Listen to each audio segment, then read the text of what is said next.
na on the day of elections ay corrupted yung source code ng mga makina. Kasi yung source code na iyon kapag corrupted ay pwedeng magbigay ng isang opening sa isang hacker. May mga pulis dito ngayon, sinervisyohan ako ng warrant of arrest. So I'm going to jail in the meantime. See you again, folks. See you soon.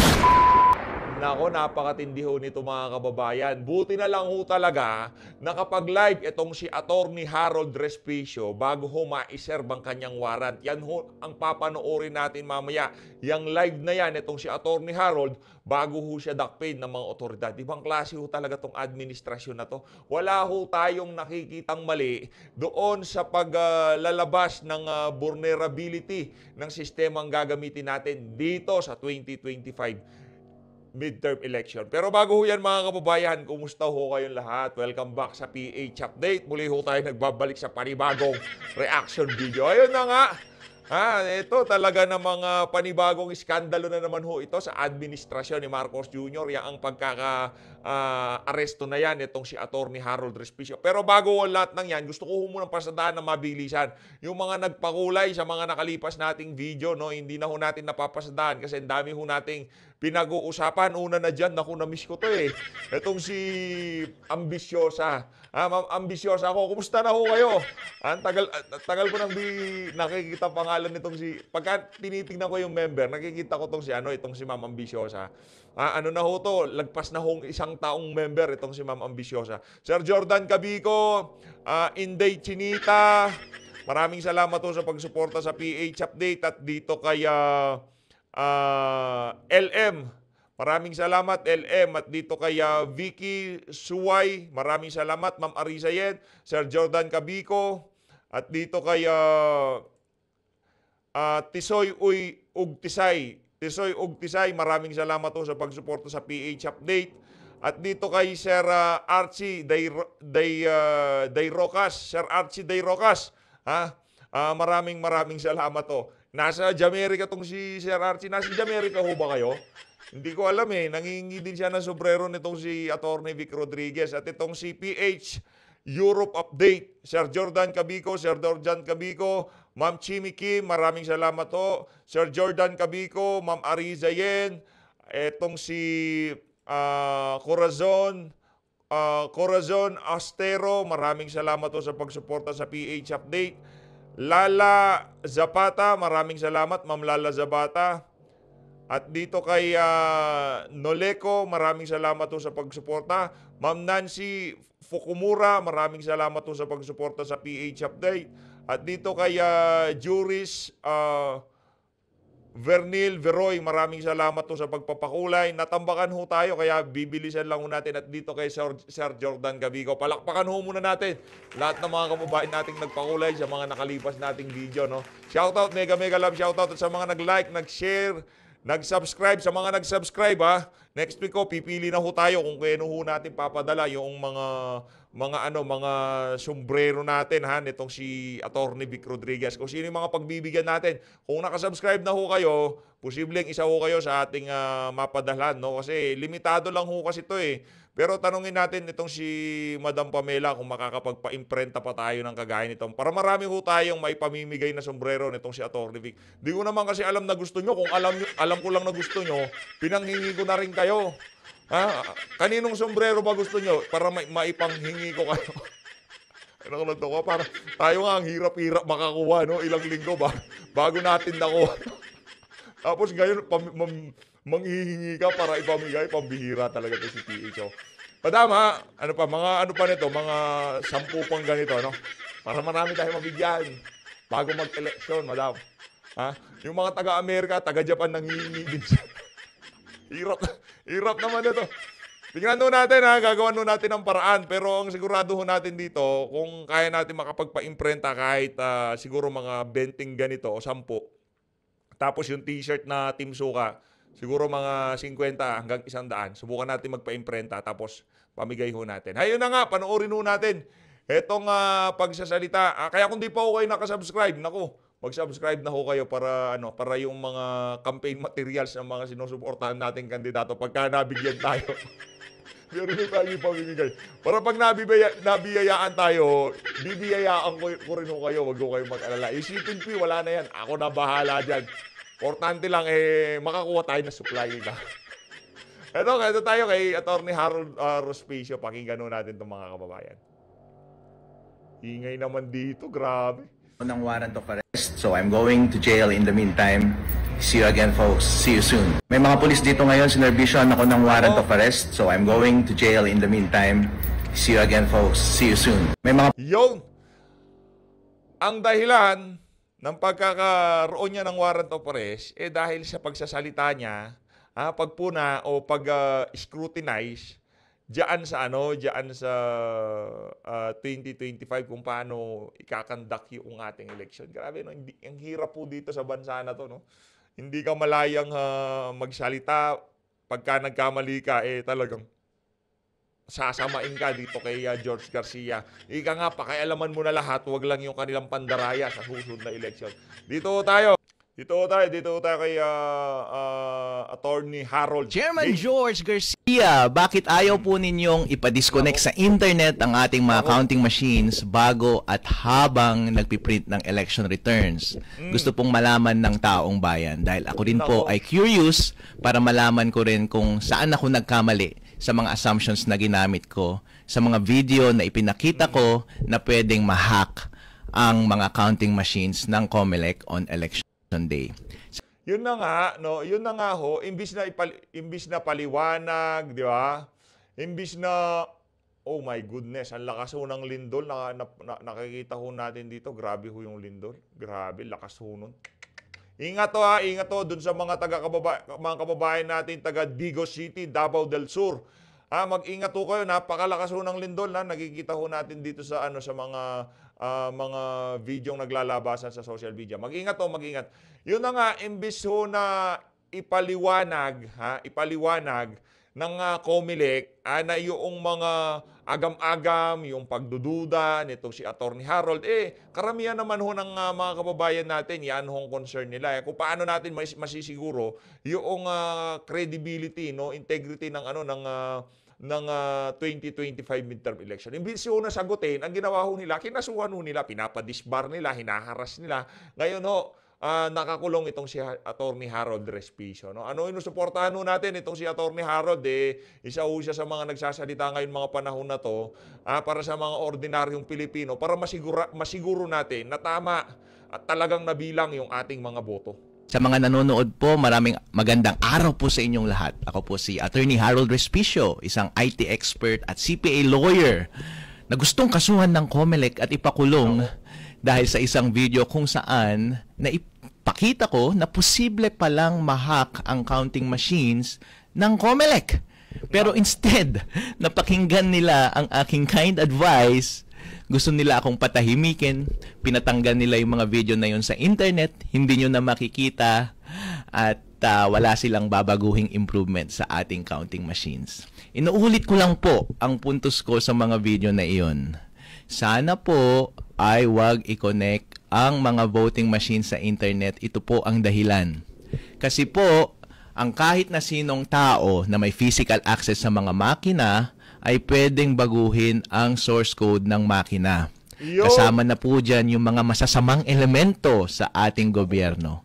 Kaya maganda po na i-assume na on the day of elections ay corrupted yung source code ng mga makina.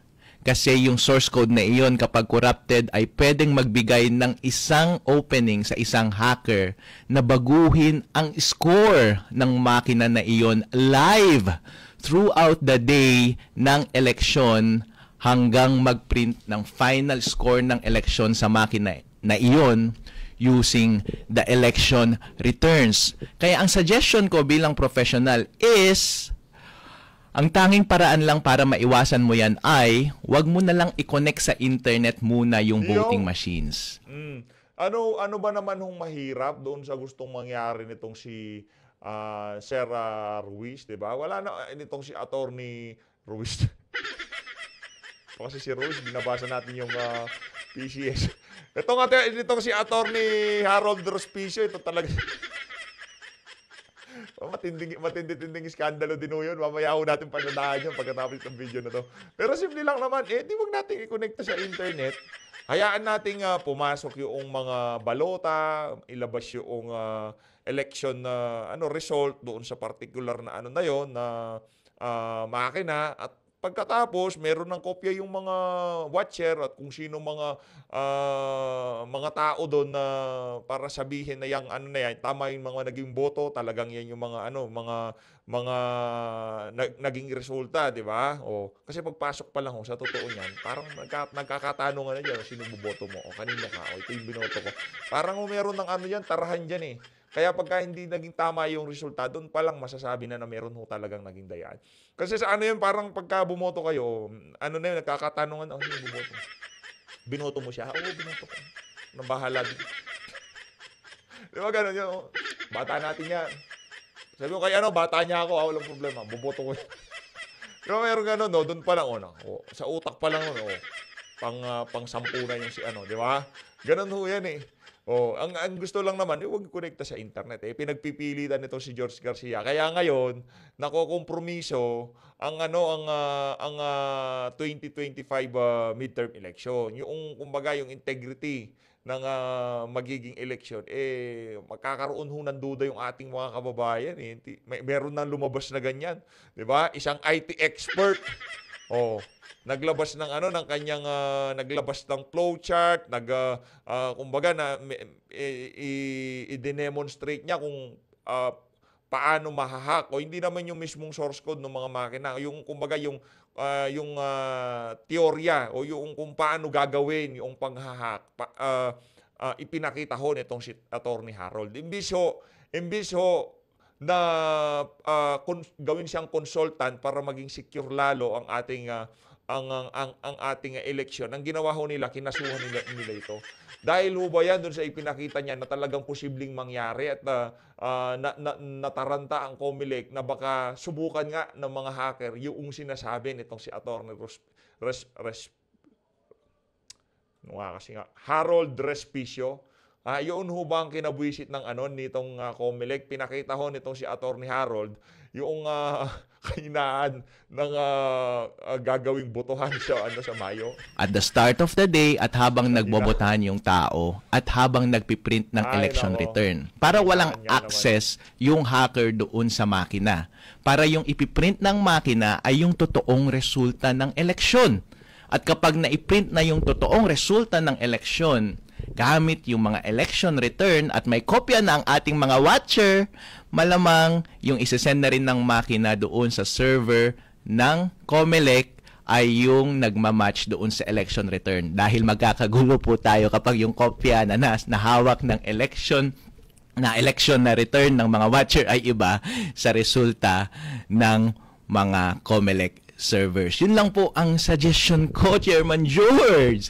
Ang sinasabi po ninyo na 100% unhackable ang ating counting machines. Wow! Imposible ho yun. Pagka gano'n, sinabi ng isang individual na ang isang computer system unhackable, imposible. Hindi ho totoo yun. Kaya nga yung mga malalaking kumpanya, kunyari bangko, mga Google, Meta, lahat ho yan. Nag-hire ho sila kung tawagin white hacker. Yung kumbaga magbibigay sila ng reward. Hanapin nyo yung vulnerability ng sistemang ginagamit namin at magkakaroon kayo ng let's say $500,000, $100,000. Yun yung magiging reward pagka meron kayong nakitang kahinaan sa sistema nila. Malalaking kumpanya na ho yun. Kumbaga pagdating sa seguridad, yun top notch, nga yung state of the art na security, cyber security ay nasa sa kanila. Pero nag-hire pa rin ho sila ng mga white hacker para pag-aralan ang sistema nila dyan sa mga kumpanya na yan. What more yung sistema na gagamitin lang once every 3 years. Pagka lang mag-e-election doon lang gagamitin, tapos sasabihin mo, meron na kang libre. Tipong libre, yung serbisyong ibinigay nitong si Attorney Harold, libre na Di na magbabayad ang Estado, di ba? Ayan, libre na yan nakita ko nakakita na ako ng vulnerability sa ating sistema. Yan, ayusin nyo na yan. Bis na ayusin kinasuhan. Ngayon, nakakulong itong si Atty. Harold. Pagdasal ho natin siya, no? Kawawa naman. Grabe naman talaga tong administrasyon. Napaka-overconfident po yan at unprofessional po yan. Correct, Dahil kahit na sino pong security expert ang tanungin ninyo sa buong mundo, walang kahit na anong computer system ang unhackable po. Correct. Ang Totoo tanging yan. magagawa lang po natin bilang mga professional ay i-recognize natin yung mga risk at i-minimize natin yung mga chances na mangyari yung mga risk na yon kung wala namang mawawala doon sa ating botohan. Kasi kung i-implement lang po natin ang advice natin na wag nating i-connect sa internet yung voting machines bago at habang nagpiprint ng election return at isi-send mo lamang yung data pagkatapos ng printing ng election return doon sa server ng COMELEC, wala pong mawawala sa mga botante, wala pong mawawala sa COMELEC, walang mawawala sa sistema ng demokrasya natin. Kaya nakakapagtaka lang po, Chairman George, bakit ayaw ninyong tratuhin itong suggestion na ito na professional? Maganda tong mic nitong si Atty. Rospicio, ah. Ano kayang brand nito? Maganda yung tunog, ah. Ayos. Ang ganda. At mukha pa kayong guilty, pinatanggal nyo pa yung videos doon sa internet at gusto nyo pa akong ipadisbar, patanggalan ng lisensya bilang CPA at ipadisqualify bilang kandidato para pagka-vice mayor ng bayan ng Reyna Mercedes Isabela. President Bongbong Marcos, tingnan mo naman to, kabsat manong. Pareho tayong Ilocano, pareho tayong maitim. Binabiolate na yung freedom of speech ng iyong kapatid. Si Atty. Harold Respicio, saan na po ay manindi? Ako, tanong, Torny, meron ka ba dalang pulburon? Yun lang naman yan eh. Meron ka ba, mapapasalubungan mo ba ng pulburon yang si Marcos Jr.? Anong kabsat? Anong tawag dito? Anong kapatid na itim? Wala ho. Walang ganyan kay Marcos Jr. Tatanungin ka niya, may dala ka bang pulburon? Kung may dala kang pulburon, malamang sa malamang, magagawa niya ng paraan yung problema mo na yan. Hindigan kayo. Pero dito ho sa isa na to, medyo malabo. Ingay talaga eh. Teka lang ho ha. Sa aking mga kababayan dito sa ating bansa, maraming salamat po sa inyong suporta. Nabasa ko po ang inyong mga mababait na mensahe sa akin. Gusto ko pong malaman ninyo na kayo ang nagbibigay ng lakas sa akin sa panahong ito. Kay Chairman George Garcia, ito po ang mensahe ko sa iyo, Sir. Sana magtulungan po tayo, wag po sana tayong mag-away. Dahil ako naman po ay open na makipag-usap sa inyo. Ang gawin po natin ay pagsama-samahin natin ang lahat ng mga eksperto at pinakamagagaling sa ating bansa para tignan ang vulnerabilities ng ating mga counting machines para tayong lahat sama-sama na ibalik ang kumpiyansa ng publiko sa ating eleksyon. Ayun, napakalinaw ho. Ayos yung mga litanya na yon itong si Atty. Harold Respicio. Dito ho sa bahagi ng video na to, punta naman ho tayo dito kay Binibining Maharlika. Mga darling. Pero malupit pala ang ginawa ni Bukangkang. Nako. Maliban pa sa mga, well actually nasa blind item ng politiko, no? Ewan ko sa mga politiko. Ba't dito pangalanan niya mga yan? Masyado naman kayong safe or naduduwag ba or whatsoever. Ngayon, basahin muna natin ang Chika Boom Boom. Okay? Ang Chika Boom Boom ng Politico. Okay? Politico PH. Politico whatever. Okay? So ngayon, mga hitad, ito ang mga eksenang kaganapan. Alright. Si Bukangkang, ayan, si Bukangkang Kangkang. Okay, do. Okay. Alright. So, sabi dito, may mga balita pa pala dito. Teka lang muna.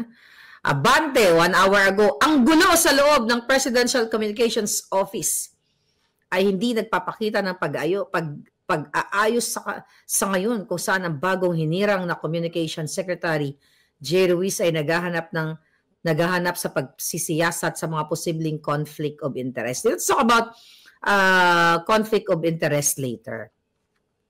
Ngayon, mga palangga, ito palang si Bukangkang ay talagang gumagawa ng eksena at mahilig mag-record. Okay? Mag-record ng mga audio, video ng mga tao na nakakasalamuhan ni Bangag, Maaari siguro ginagawa niya talaga yon para gamitin niya against Liza Tanas. Hi, MVG. How are you? You know who you are. You're watching. Thank you, my darling.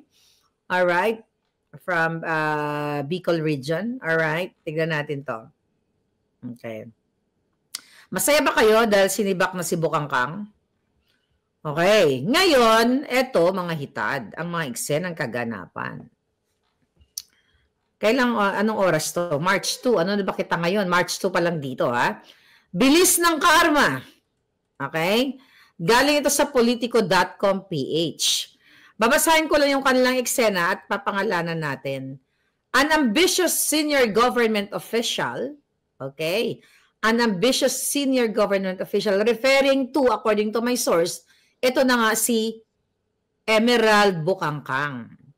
Alright, has reportedly lost her job amid a major transition with her agency as a consequence of her own political maneuvering. Okay? So mga palangga, ang ginagawa pala ni Bukangkang, talaga namang nagre-record siya ng, let's say, conversation. Ginawa daw ito ni Bukangkang ang pagre-record dun sa dati niyang boss na si Cesar Chavez. Ginawa din daw niya ito, ayon sa ating source, kay Cheloy Garafil. So, di ba, Diyos ko, dami na nating mga pasabog dyan na nagjujugjugan. Kasi nga, ever since, ay gusto ni Bukangkang na maging head ng PCO. Hindi ko nga alam, ba't hindi ginawa ni Liza Tanas ng head ng PCO yan? Dahil head yan ng mga trolls. Dahil sinabi mismo ni Bangag Jr., nung pag-upo, nung hindi sila pinapansin ng media, ay si Emerald Bukangkang ang head ng trolls. At totoo yan. Dahil sabi ko nga sa inyo, nagme-message yan sa akin kung ano mga gusto niyang i-share. Pero you know, I don't follow orders, lalo na sa mga Bukangkang at hindi naman ako pasweldo ng mga buwaka ng Genimes. Ayon sa Politico PH, according to The Grapevine, okay, ito nga si ambitious senior governor, or tinawag niyang AS, had her sights set on replacing beleaguered boss, BB. Ito daw ay si Chavez noon pa ito. Nung hindi pa umaalis si Chavez. And attempted to secure the coveted position by driving a wedge between BB and powerful official PO. So, sino itong si BB at sino si powerful official? Napag-alaman natin, yun nga, itong boss niya ay yung head ng PCO. At now, ngayon may bagong head, di ba? Pero ligwak mo siya ayon sa mga chismosa sa ABS-CBN kasi nakuha natin to puting ass from ABS-CBN. Ngayon, itong powerful official na ito, na sinasabi, maaring ito ay si Liza Tanas. Well, hindi siya official, diba? Wala namang pwesto yan, pero yan ang presidente ninyong Liza Tanas kidnapper. Pwedeng si Bangag, pwedeng si Bersamin. Okay, tuloy natin yung report. Her strategy secretly recording powerful official, okay, criticizing BB's performance ay yung boss niya, okay? Bukangkang, ito word ko na lang to, allegedly sent the audio file to BB hoping to spark outrage and a confrontation between the two. So, ang ginagawa niya, ang sistema niya, wag natin ito tapusin yung kasi alam ko na yung ichichika ko sa inyo.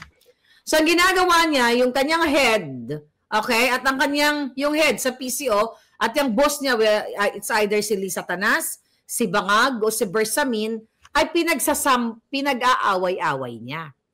Pero, ang nag-trigger, ayon sa ating Juting Jahas, ng pagligwa kay Bukangkang, dahil nahuli siya mismo ni Bangag. Ni Bangag, na nagre-record doon sa closed-door meeting sa isang, sa isang world leader, okay? Naka-meeting ni Bangag Jr. So, ayon sa ating Juting Jahas, sa loob ng PCO, sabi ko sa iyo, hindi lahat kaaway natin dyan eh. Habang nagko-close door meeting, mga hitad, okay, basahin natin tong information ha. Excuse-moi. So, ito. Alright, tignan natin. Basahin natin ang information ng ating mga Juting Jahas. 'Di ba? O syempre ang alindog natin ngayon kumakabog, o 'di ba? Matindi ang antipara ngayon nitong si Tita Maharlika. Tita ho yan, tita. Iba yung ano niya eh, iba yung antipara niya ngayon eh. Oh. Okay. Alright. Sabi niya dito, kailan ba ito message sa akin? Okay. Itong message na ito, anong date to? February 26 pa ito. Okay. Ayon sa ating shooting ahas, si Marcos Jr. na mismo ang nagligwak kay Bangag. Kasi may foreign leader na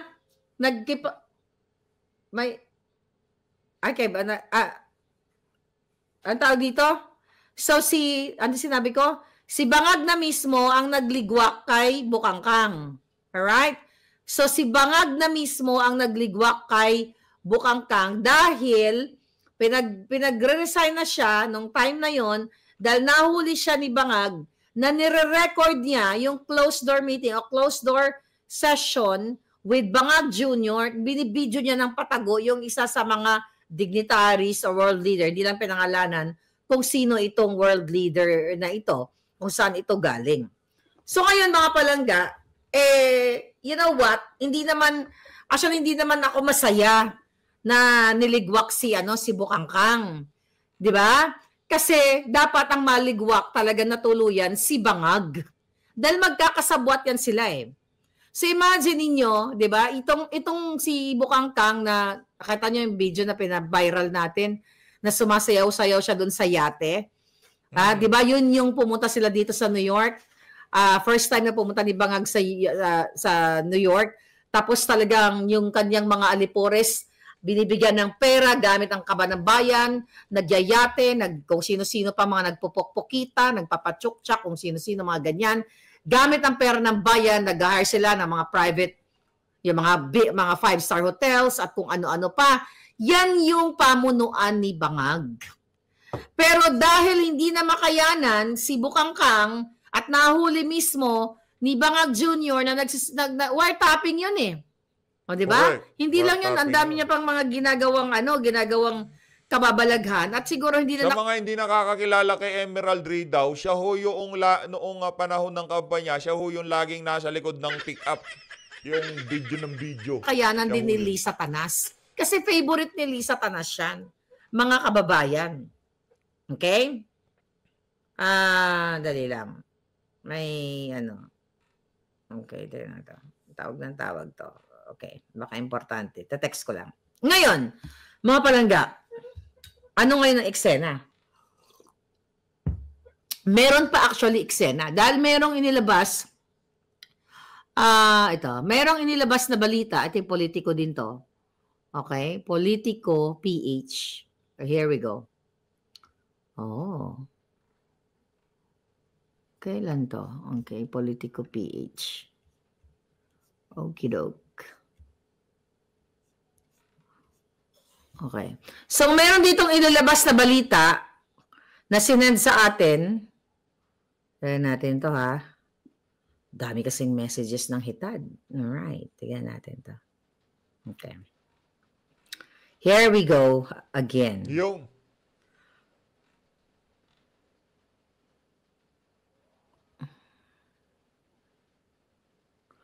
I love you, baby. Okay. So, ito ang mga eksena ng hitad. Mga palangga, napag-alaman natin na blind item din to ng PCO, okay? Na itong palang ng PCO, ng Politico, ito palang si Bukangkang, pag pumupunta ng US, like yung kasabay na si Bangag, yung mga mga visit nila dito. Pag-uwi nila ay may bit-bit na 5, mga minimum of 5 balikbayan boxes.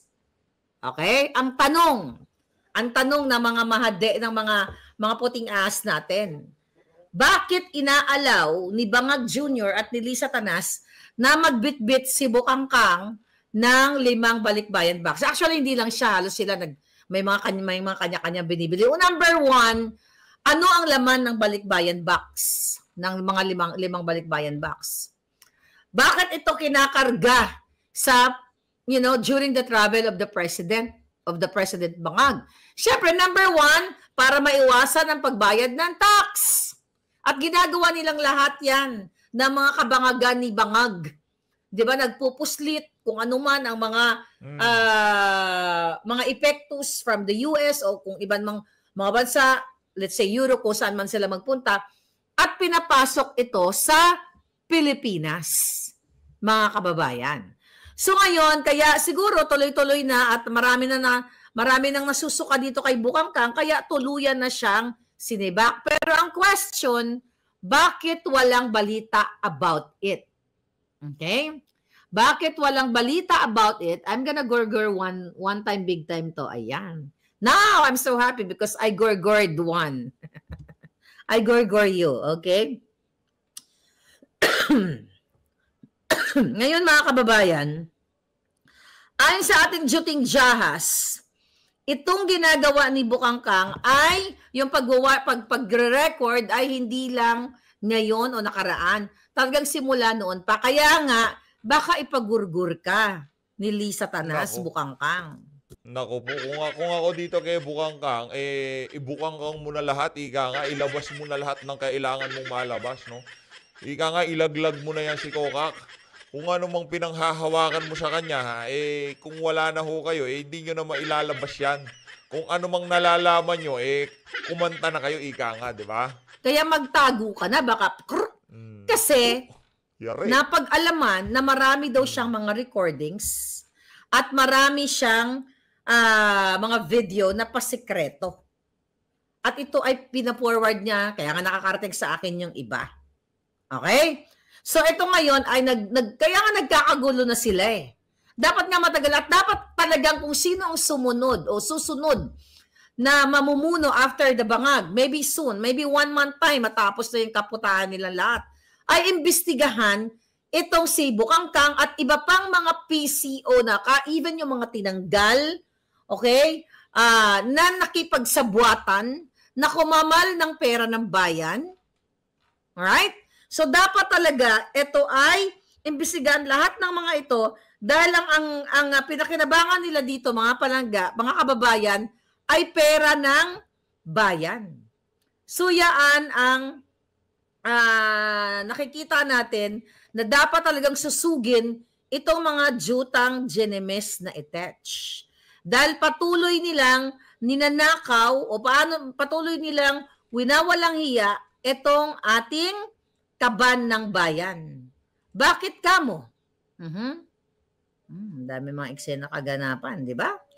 Kasi itong babaeng ito, according sa ating source, mga kababayan, ay talagang gumagawa ng eksena, chismis, video at kung ano-ano ang mga kajotahan diyan sa diyan sa pangalan nito, diyan sa PCO. Ito nga, sabi nga nito, ang sabi dito, mga palangga, etong blind item, politiko dito. Malacanang officials, secret funds steer controversy.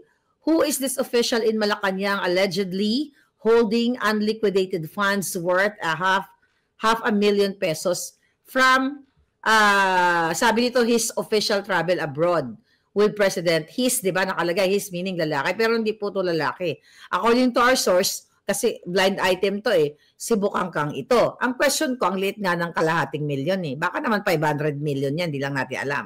Anyway, based on the blind item ng politiko ay kalahating milyon yung unliquidated funds. Barya lang ito, pero pera pa rin ito ng taong bayan. According to the source of politiko, sabi dito, this official is said to be quiet and tense during official trips. As this Malacanang official always brings, sinabi ko nga kanina, brings back 5 balikbayan boxes from the countries he visits with. From the countries, not only in America. Kaya sabi ko kanina, Europe o kung saan man, the President Bangag Jr. It has been reported that the unliquidated funds of this official have reached the office of Executive Secretary Lucas Bersamin, as reported by his former boss. Dapat her. Due to the due to a 500,000 pesos in unliquidated funds, he was transferred to another job within his department. Okay? So, nilipat siya o niligwak siya. So, wala nga silang pronouncement kung nasaan na si Bukangkang eh. Ang sabi, niligwak lang siya as, senior official dyan sa PCSO. Ang sabi dito, this official was allegedly on good terms with his former boss. But due to his special behavior, they eventually parted ways. Boss niya si Bangag.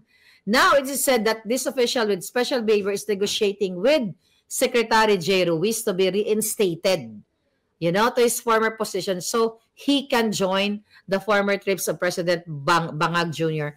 This official also lobbied for the promotion of partner in Malacanang. Sinabi ko na lahat sa inyo. Ngayon, ito talaga ang magiging resulta kapag ang mga inuupo ni Bangag, ay hindi inuupo, kapag ang presidente ay Bangag, walang magtatagal na head or mga empleyado, kung ang namumuno, ang nagbibigay ng direktiba ay si Lisa Tanas o si Bangag na talagang wala sa tamang katinuan. Nakailang palit na ba ng Presidential Communication Head ang PCO? Di ba? Si Attorney Trixie, si Garapil, si Chavez, and now si Ruiz, na ngayon ay mayroong kinakaharap naman na kontrobersya ng conflict of interest sa kanyang bagong trabaho. Dahil napag-alaman natin, I don't know, siguro na i-report na rin yata ito, na for sure, baka kahapon pa ito. Hawak natin itong notice of award mula sa PCO, Philippine Charter 66 Office, na kung saan inawardan ang, si J. Ruiz lang ang babanggitin natin, although meron siyang joint venture, may ka-joint venture siya sa IBC 13, pero naka-highlight dito na mayroong conflict of interest. Ang pagpapaupo ni Bangag o ni Liza Tanas o ni Bersamin kay J. Ruiz dahil bago pa man siya umupo, mga kababayan, dyan sa Presidential Communication ay kumamal ng almost 2 million pesos. Teka lang ha, mega love shoutout dun sa kababayan natin nagpa 772,000 subscribers sa atin. Maraming salamat to. Mega love shoutout. Kung sino ka mang nag-subscribe ng pang 772,001, mabuhay ho kayo. 200 million. Kumamal siya sa gobyerno sa pamamagitan nitong award ni Mel Langka o ni Mel Robles. Diba sa opisina ni Robles ng 178,500,000. Basahin ko. Regarding procurement of notice of award, pansinin nyo yung date, kailangan focus tayo sa date, October 30 of 2024. Ang sabi dito, notice of award. Okay? IBC 13, okay, Intercontinental Broadcasting Corporation, joint venture with JBC Ruiz. Authorized representative of Digital 8 Incorporated. Nakalagay yung address and everything.